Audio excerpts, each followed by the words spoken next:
मोर प्रिय भाई और भौणी माने राज्य देश एवं सारा विश्व रे थिबा समस्त भारतीय को 80तम स्वाधीनता दिवसर हार्दिक अभिनंदन और शुभेच्छा जनाऊँगी। 80 वर्ष तले आज दिन में आम उपनिवेशवाद मुक्ति पाई स्वाधीन भारत रे निश्वास नहीं। आज स्वाधीन भारतर जय जातार आउ एक गौरवमय फर्द जोड़ी है। यही कष्टलब्ध स्वाधीनतार उपहार देइथिबा समस्त स्वाधीनता संग्रामी को मोर भक्तिपूर्ण श्रद्धांजलि। सेमानकर असीम त्याग और बलिदान पाई ये देश सदासर्वदा ऋणी रहिबो। गत 12 वर्ष है माननीय प्रधानमंत्री नरेंद्र मोदी जी नेतृत्व में सांस्कृतिक राष्ट्रवाद मंत्र रे दीक्षित होई राष्ट्र निर्माण एक नूतन अध्याय आरंभ होईछि।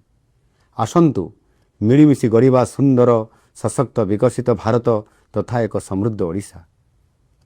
आज यही शुभ दिन में वंदे मातरम गान करी सगर्वे घरे घरे तिरंगा उत्तोलन करंतु। जय हिंद, वंदे मातरम।